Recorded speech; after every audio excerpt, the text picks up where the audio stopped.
vaksin antibiotik supaya tahan penyakit,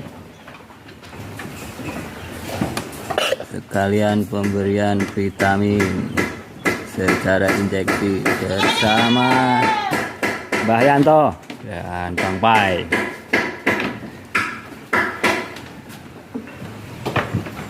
Kambing-kambingnya supaya tahan penyakit seperti belek, batuk, pilek.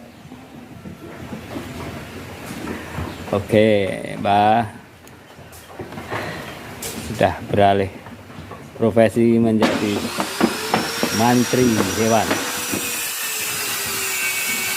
Mbah Yanto.